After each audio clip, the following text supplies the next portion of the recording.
Compass ধারাবাহিকে আজকের পর্বে দেখা যাবে কম্পাস বসে ডক্টরকে বলছে, আসলে আমার মনে হচ্ছে এখানে গ্যাস লিক করার কারণেই এই হসপিটালে এই সমস্যাটা হচ্ছে, তাই যে করেই হোক এই গ্যাস লিকটা অফ করতে হবে। তাই আমি যে যন্ত্রটা বানিয়েছি সেটা যদি আপনারা ব্যবহার করেন তবে সমস্ত কিছু নিয়ন্ত্রণে আনা যাবে, তাই আপনাদের আমার কথাগুলো বুঝতে হবে। এরপরে ডক্টর বলে, আচ্ছা আচ্ছা, আপনি কি পারবেন? সত্যি কি সমস্ত কিছু সমাধানে আনা যাবে? তখনই কম্পাস বলে, অবশ্যই অবশ্যই সমাধানে আনা যাবে। তা না হলে এতগুলো পেশেন্ট যদি কোনো কিছু হয়ে যায় তবে তো আপনাদেরই বদনাম হয়ে যাবে। আপনাদের সবাই সবাই মারতে আসবে, অনেক অনেক ঝামেলায় পড়ে যাবেন। সেগুলো তো আপনাদেরকে নিজেদেরকেই দেখতে হবে, তাই না?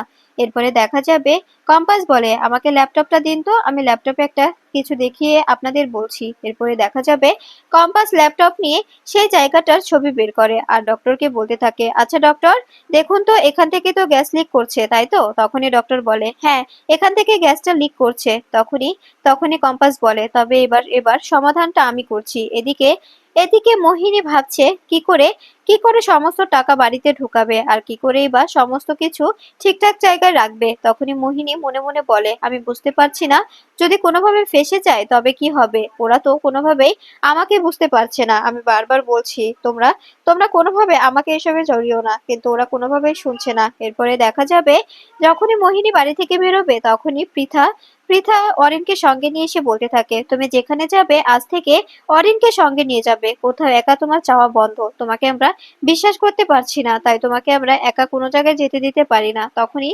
মোহিনী বলে, আমি তো একা যেতে পারবো না, আমি তো কাউকে সঙ্গে নিতে পারবো না মা। তুমি তুমি কেন বুঝতে পারছো না? তখনই পৃথা বলে, কেন পারবে না? তোমাকে পারতে হবে, অবশ্যই অবশ্যই পারতে হবে। আমার ছেলেকে তুমি সঙ্গে নিয়ে গেলেই তুমি যেতে পারবে, এছাড়া তুমি কিছুতেই যেতে পারবে না। তখন এই কথা শুনে মোহিনী বলে, যে করে হোক আমাকে বোঝাতে হবে ওদের, তা না হলে অরিন সঙ্গে গেলে কোনোভাবেই কাজটা আমি সম্পূর্ণ করতে পারবো না। কাজটা তো আমাকে সম্পূর্ণ করতে হবে। কাজটা যদি সম্পূর্ণ না করতে পারি তবে তো ঝামেলায় পড়ে যাব। এরপরে দেখা যাবে মোহিনী হাত দেখিয়ে বলতে থাকে, এদিকে এদিকে দেখা যাবে ডক্টররা বেরিয়ে গেলে বিহান কম্পাসকে জড়িয়ে ধরে আর বলতে থাকে, জানো কম্পাস, তোমাকে এক মুহূর্ত হারানোর হারানোর ভয়ে আমার বুকটা কেমন একদম স্তব্ধ হয়ে গিয়েছিল, কেমন ধক করে উঠেছিল। মনে হলো তুমি হয়তো আমার থেকে অনেক দূরে চলে যাচ্ছ। আমি আর তোমাকে কখনো নিজের কাছে ফিরে পাবো না। তখনই কম্পাস বলে, একদম ভাববেন না বিহান স্যার, আপনি একদম ভাববেন না। সমস্ত কিছু আমি আমি আপনাকে বুঝিয়ে বলবো। আমি সমস্তটা নিজে হ্যান্ডেল করে নেব। আর এই গ্যাস লিকের ব্যাপারটা যে করে হোক বন্ধ করতে হবে, তা না হলে আশেপাশে অনেকেরই ক্ষতি হতে পারে। এখানে অনেক পেশেন্টরা থাকে, ডক্টররা থাকেন, তারপরে পেশেন্ট পার্টি থাকে সবার। এদিকে দেখা যাবে মোহিনী হাত দেখিয়ে বলতে থাকে, আমি জানি না এটা কি, আমার মনে হচ্ছে অ্যালার্জি থেকে হয়েছে। এটা যদি ছোঁয়াচে হয়ে থাকে আমার সঙ্গে যে মিশবে তারও হতে পারে। তাই আমি চাই না অরিনের কোনো কিছু হোক। তাই আমি ভেবেছি আমি নিজে নিজে একা একা ডক্টরের সঙ্গে কথা বলে আসছি। অরিনকে যেতে হবে না মা, তুমি প্লিজ তোমার ছেলেকে এসবের মধ্যে জড়িও না। আমি চাই না আমার জন্য অরিনের কোনো ক্ষতি হোক। এ কথা শুনে দেখা যাবে পৃথা অবাক হয়ে যায়। এরপরে পৃথা বলতে থাকে, তার মানে তুমি অরিনকে সঙ্গে নেবে না তো? তখনই মোহিনী বলে, না, আমি আমি অরিনকে সঙ্গে কিছুতেই নিতে পারবো না। যদি কোনোভাবে অরিনের কিছু হয় তখন তো আপনি আমাকেই দোষারোপ করবেন, ঠিক না? এরপরে মোহিনী চলে যায়। তখনই দেখা যাবে অরিন বলতে থাকে, মা তুমি কেন কেন মোহিনীকে এতটা সন্দেহ করো বলো তো? তখনই দেখা যাবে পৃথা বলে, তুই বুঝতে পারছিস না, ওই মেয়েটাকে এতটা অন্ধবিশ্বাস করা ঠিক নয়। এদিকে দেখা যাবে রাত্রিবেলা কম্পাস ঘুমিয়ে আছে, ঠিক তখনই ঘরে কেউ একজন ঢুকছে। এরপরে কম্পাস পায়ের শব্দ পেয়ে জেগে যায় আর বলতে থাকে, কে এখানে? কে কে এসেছে আমার ঘরে? কথা বলো। এভাবে এভাবে চুপ করে আছো কেন? এরপরে দেখা যাবে কম্পাসের মুখের উপরে ছায়া পড়ায় কম্পাস আরো ভয় পেয়ে যায়। ঠিক তখনই লোকটা স্ট্রেচারের পেছনে লুকিয়ে পড়ে। কম্পাস চিৎকার করে ডাকতে থাকে বিহান ও নার্সকে। এরপরে কম্পাস বলতে থাকে, কোথায় আপনারা? প্লিজ তাড়াতাড়ি আসুন, আমার ক্যাবিনে কে যেন ঢুকেছে। এরপরে দেখা যাবে লোকটা সঙ্গে সঙ্গে সেখান থেকে বেরিয়ে যায়। এরপরেই কম্পাস কম্পাস চিৎকার করলে কম্পাসের চিৎকার শুনে সেখানে সেখানে ছুটে আসে বিহান। এরপরে কম্পাস যখনই পড়ে যাবে ঠিক তখনই বিহান কম্পাসকে ধরে ফেলে আর বলতে থাকে, কি ব্যাপার কম্পাস, এভাবে কেন চিৎকার করছো? আর পড়ে যেতে পারতে তো, এক্ষুনি পড়ে যেতে। যদি যদি না ধরতাম পরে কি হতো বুঝতে পারছো? তোমার তোমার যে এত বড় একটা অপারেশন হয়েছে, তোমার কি কোনো কিছু মাথায় নেই? তখনই কম্পাস বলে, আমি বুঝতে পারছি না বিহান স্যার, আমার ঘরে কেউ একজন ঢুকেছিল যে কিনা যে কিনা এখানে চোরের মতো ঢুকে যখন আমি আপনাকে ডাকলাম তখনই এখান থেকে পালিয়ে গেল। বুঝতে পারলাম না কে ঢুকেছিল। আপনি আপনি বুঝতে পারছেন তো কি হতে পারে, কে এসেছিল? তখনই কথা শুনে দেখা যাবে বিহান বলে, এসব কি বলছো তুমি? কে ঢুকেছিল ভেতরে? কে ঢুকতে পারে, কে আসতে পারে? তখনই কম্পাস বলে, আমি জানি না কে আসতে পারে, কিন্তু কেউ একজন ঢুকেছিল আমার বিশ্বাস। আমি জানি মোনা ম্যাডাম যেরকম, মোনা ম্যাডামের ভাড়াটে গুন্ডাগুলোও ঠিক একই রকম। ওরা মোনা ম্যাডামের মতোই কোনো কাজ ঠিকঠাক ভাবে করতে পারে না, কিন্তু কিন্তু আমার বিশ্বাস যে যে এই আমাকে শুট করেছিল সে এখানে এসেছিল। এই দুটো লোক একজনই। তখনই কথা শুনে অবাক হয়ে যায় বিহান। বিহান বলতে থাকে, কি বলছো এসব কম্পাস? তখনই কম্পাস বলে, হ্যাঁ আমি একদম একদম ঠিক বলছি। আমার মনে হচ্ছে এই দুটো লোক একই, এই দুটো লোকের একসঙ্গে সূত্র বাঁধা আছে। তখনই বিহান বলে, যে করে হোক কম্পাস, এবার আমাদের কিছু একটা করতে হবে। পুলিশকে বলে তোমার সিকিউরিটি বাড়াতে হবে। এভাবে আমি তোমাকে এখানে ফেলে রাখতে পারি না। যদি তোমার কোনো বিপদ হয়ে যায় তবে আমি নিজেকে ক্ষমা করতে পারবো না। আমি আঙ্কেল আন্টিকে কি জবাব দেব? তখনই কম্পাস বলে, আমাকে যে করে হোক কিছু একটা ব্যবস্থা করতে হবে। এদিকে দেখা যায় মোহিনী মোহিনী একটি ক্লাবে এসেছে মুক্তির সঙ্গে দেখা করতে। সেখানে এসে মোহিনী বলে, অনেকটা রাত হয়ে গেল, আমাকে যেতে হবে। তা না হলে জানো না বাড়িতে গিয়ে কতটা প্রশ্নের সম্মুখীন হতে হবে। ওই যে অরিনের মা সবসময় শুধু প্রশ্নই করে যাচ্ছে, সবসময় কথাই বলে যাচ্ছে। একটুও ভালো লাগে না আমার ওই মহিলাটাকে। তখন এ কথা শুনে দেখা যাবে মুক্তি বলে, সত্যি পৃথাটা না অনেক সাদাসিধে। ওকে ওকে সবকিছু বুঝে বলে বোঝাতে হয়, কিন্তু কিন্তু সংসারের প্রতি মেয়েটার এতটা দায়িত্ববোধ, যার কারণে সারাটা জীবন সংসারের পিছনেই পড়ে গেল। কখনো কখনো কোনো কিছু নিজের করে নেওয়ার চিন্তা ভাবনাই করলো না। এরপরে দেখা যাবে মুক্তি মোহিনীকে সমস্ত টাকা দেখিয়ে দেয় আর বলতে থাকে, এই টাকাগুলো ওই বাড়িতে নিয়ে গিয়ে রাখতে হবে। আর আর সবাইকে বোঝাতে হবে যে এগুলো চৌধুরীদের ব্ল্যাক মানি। এবার এগুলো দিয়ে কিন্তু সমস্ত কিছু করতে হবে। এদিকে বিহান বলতে থাকে, কম্পাস এখন কি করবে, কি ভাবছো তুমি? তোমার মাথায় কি কোনো আইডিয়া আছে? তখনই কম্পাস বলে, হ্যাঁ অবশ্যই অবশ্যই আমাকে কিছু একটা আইডিয়া বের করতে হবে। আপনি আমার ব্যাগটা দিন তো, আমার ব্যাগটা থেকে আমি দেখি কিছু করা যায় কিনা। তখনই বিহান বলে, শোনো শোনো কম্পাস, কোনো ঝামেলা করবে না, কোনো ঝামেলা কিন্তু আমি চাচ্ছি না। তখনই কম্পাস বলে, কোনো ঝামেলা হবে না, আমি আমি সমস্তটা দেখে নেব। সমস্ত কিছু দেখতে হবে, সমস্ত কিছু বুঝতে হবে বিহান স্যার। আমাকে সমস্তটা ঠিকঠাক ভাবে গুছিয়ে নিতে হবে। এরপরে দেখা যাবে মোহিনী বলতে থাকে, আচ্ছা এই টাকাগুলো কিভাবে আমি বাড়িতে ঢোকাবো? সত্যি আমার কোনো ধারণা নেই। আমি বুঝতে পারছি না যে এই টাকাগুলো ঢোকানোর কোনো রকম কোনো পদ্ধতি আছে কিনা। তখনই কথা শুনে দেখা যাবে দেখা যাবে মুক্তি বলতে থাকে, টাকাগুলো যে করে হোক ও বাড়িতে ঢোকাতে হবে। এই টাকাগুলোই কিন্তু আমাদের শেষ ভরসা। এই টাকাগুলো যদি ওখানে ঢোকাতে পারি তবেই সমস্ত খেলাটা আমাদের ফ্লেভারে চলে আসবে। তা না হলে কিন্তু ঝামেলায় পড়ে যাব। অভিজ্ঞান বাবু কিন্তু অনেক রেগে যাবে, প্রচন্ড রেগে যাবেন উনি। উনি বারবার বলেছেন, মোহিনী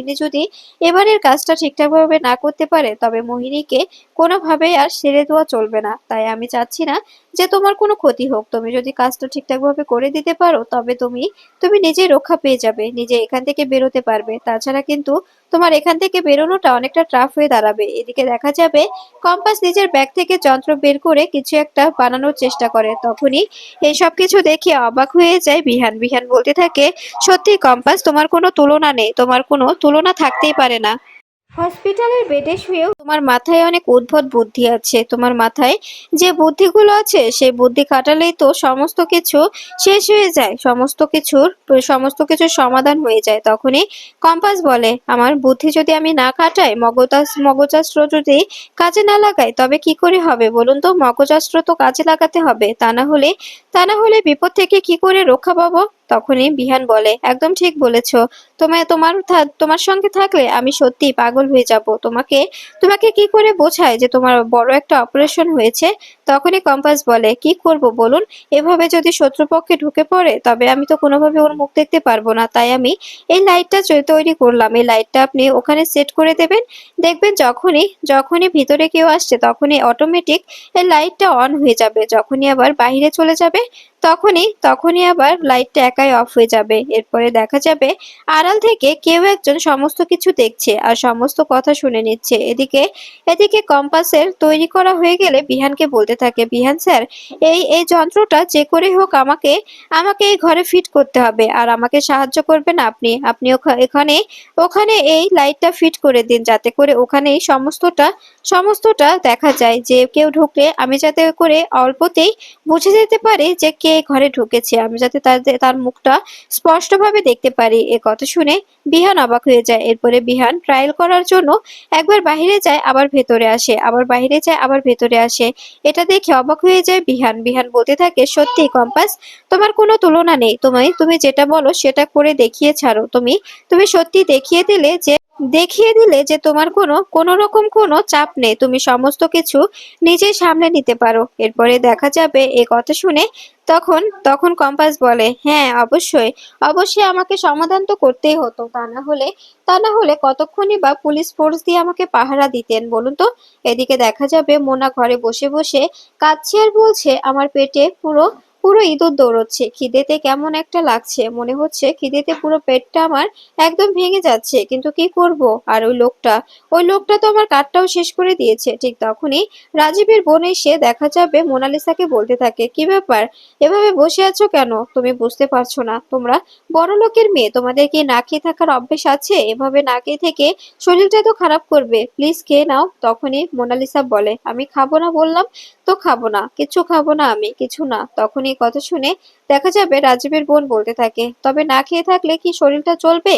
তখনই মোনা বলে, ওই লোকটা আমার কার্ডটা শেষ করে দিয়েছে, আমার কার্ডটা নষ্ট করে দিয়েছে, এখন আমি কি করব? আমার তো করার কোনো কিছু উপায় নেই, আর এগুলো খাবার আমি কখনো খাই না। এরপরে দেখা যাবে তখন তখন প্রান্তিককে দেখে রেগে যায় মোনা। মোনা বলতে থাকে, আমি আপনাকে বলছি, আমি আপনার নামে কমপ্লেন করব, আমি পুলিশে গিয়ে আপনার নামে নালিশ করব, বলবো এই ছেলেটা আমার এটিএম কার্ডটা কেটে দিয়েছে। এ কথা শুনে দেখা যাবে তখনই প্রান্তিক বলে, অবশ্যই আমি তোমাকে সঙ্গে নিয়ে গিয়ে থানার সামনে নেমে দেব, শুধুমাত্র খাবারটা খেয়ে নাও, এখন অন্তত খেয়ে নাও, খেয়ে দিয়ে তারপরে নালিশ করবে, না খেলে তো শরীরে জোর পাবে না, তাই না? তখনই মোনা বলে, আপনি কি আমার সঙ্গে ইয়ার্কি মারছেন? ইয়ার্কি মারবেন না বলে দিলাম। তখনই প্রান্তিক বলে, না না, আপনার সঙ্গে ইয়ার্কি মারার কি আমার কোনো সম্পর্ক আছে? ইয়ার্কি মারবো কেন? আপনাকে আমি যেটা বলছি সেটা করুন, খাবারটুকু খেয়ে নিন, শরীরটা ভালো লাগবে। তখনই মোনা বলে, আমি বললাম তো আমি খাবো না, আমি আমি কিচ্ছু খাবো না। এরপরে দেখা যাবে প্রান্তিক বলে, যদি না খান তবে সেটা আপনার আপনার নিজের ব্যক্তিগত ব্যাপার,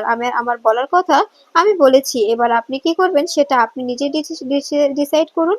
তখনই দেখা যাবে মোনা বলে, আপনি আমার কার্ডটা কেটে দিয়ে একদম ঠিক করেননি, আমি টাকা তুলবো, আমি ব্যাংক থেকে টাকা তুলে সেই টাকা খরচ করব। তখনই এ কথা শুনে প্রান্তিক বলে, তা কি করে তুলবেন? তখনই মোনা বলে, কেন আমি ব্যাংক থেকে তুলবো? কার্ড নেই তো কি হয়েছে, ব্যাংক থেকে তো আর তুলতে কার্ডের দরকার হয় না, তাই না? তখনই প্রান্তিক বলে, আপনি কি জানেন ব্যাংক থেকে টাকা তুলতে কি কি প্রয়োজন হয়? অন্ততপক্ষে তো চেক বই কিংবা পাস বই, আর এগুলো কি আপনার কাছে আছে? আপনি কি সমস্ত সমস্ত ডিটেলস নিজের কাছে ক্যারি করছেন? এ কথা শুনে দেখা যাবে অবাক হয়ে যায় মোনা। এদিকে কম্পাসের আবিষ্কার দেখিয়ে অবাক হয়ে বিহান বারবার কম্পাসের তুলনা করতে থাকলে তখনই কম্পাস হাসতে থাকে আর বলতে থাকে, সত্যি বিহান স্যার, আপনিও না পারেন বটে, আমাকে নিয়ে এতটা উচ্ছ্বাস করার কি আছে? আমি যা করেছি একদম ঠিক করেছি, আমার তো এগুলো করতে বেশ ভালোই লাগে। তখনই কম্পাসকে বিহান বলে, ডক্টররা যদি জানে যে এভাবে এভাবে বারবার তুমি এক একটা যন্ত্র আবিষ্কার করছো হসপিটালে বসে, ডক্টররা কি বলবে জানো? তোমার তো ট্রিটমেন্টের প্রয়োজন নেই, তুমি যন্ত্রের দ্বারাই তুমি নিজের শরীরটা একদম ঠিক করে তুলতে পারো। এ বলে হাসতে থাকে বিহান। তখনই কম্পাস বলে, আমি আমি এখানে এটা লাগিয়ে রাখলাম, শত্রুরা তো জানবে না যে এখানে এসব কিছু যন্ত্র লাগানো আছে, ওরা ঢুকতেই নিজেরাই মেরে যাবে, নিজেরাই ভয় পেয়ে যাবে, ভয় পেয়ে পালিয়ে যাবে। এই বলে কম্পাস হাসতে থাকে। এরপরে বিহান বলতে থাকে, আচ্ছা কম্পাস, সবটা ইয়ার্কি ইয়ার্কি করো না, আমি আমি বুঝতে পারছি না যে কে বারবার আমাদের উপর এভাবে অ্যাটাক করছে, এভাবে যদি বারবার অ্যাটাক হতে থাকে তবে কি করে হবে বলো? তখনই কম্পাস বলে, আচ্ছা বিহান স্যার, আপনি কি বাড়িতে একবারও ফোন করেছিলেন, বাড়িতে খবর নিয়েছিলেন ওদিকে কি খবর? আসলে আমার খুব বেশি একটা কেমন যেন লাগছে, আমি বুঝতে পারছি যে অভিজ্ঞান দত্ত এখন আর কিছু করার চেষ্টা করবে না, তারপরেও দাদু এত সহজে থেমে থাকার পাত্র নয়, উনি অবশ্যই কোনো কিছু করার চেষ্টা করবে, তাই আপনি যদি কোনোভাবে কিছু একটা করার চেষ্টা করতেন। তখন এ কথা শুনে বিহান বলতে থাকে, তুমি কি বলতে চাইছো, বাড়িতে একটা ফোন করব? তখনই কম্পাস বলে, হ্যাঁ, বাড়িতে একটা ফোন করুন দেখি মায়ের শরীরটা কেমন, মা এখন কি করছে? আমার সত্যি মনটা কেমন যেন কু ডাকছে, প্লিজ একটা ফোন করে দেখুন। তখনই বিহান বলে, আমার মনে হয় না অভিজ্ঞান দত্ত এখন কিছু করার সাহস পাবে, তারপরেও তুমি যখন বলছো তখন একটা ফোন করে দেখাই যাক, এরপরে দেখা যাবে। এই বলে বিহান ফোন বের করে বারবার ফোন করতে থাকে, কিন্তু কোনোভাবেই ঋতুজা ফোনটা রিসিভ করে না। ঋতুজার ফোন প্রতিনিয়ত বেজে যাচ্ছে, কিন্তু ঋতুজা ফোন রিসিভ না করলে অবাক হয়ে যায় বিহান। বিহান বলতে থাকে, কম্পাস, আমি বুঝতে পারছি না মা কেন ফোনটা রিসিভ করছে না। আমি মাকে বারবার ফোন করছি, কিন্তু মা কোনোভাবেই ফোনটা রিসিভ করছে না, ফোনটা রিং হয়ে যাচ্ছে। তখনই কম্পাস চিন্তিত হয়ে পড়ে আর বলতে থাকে, এসব কি বলছে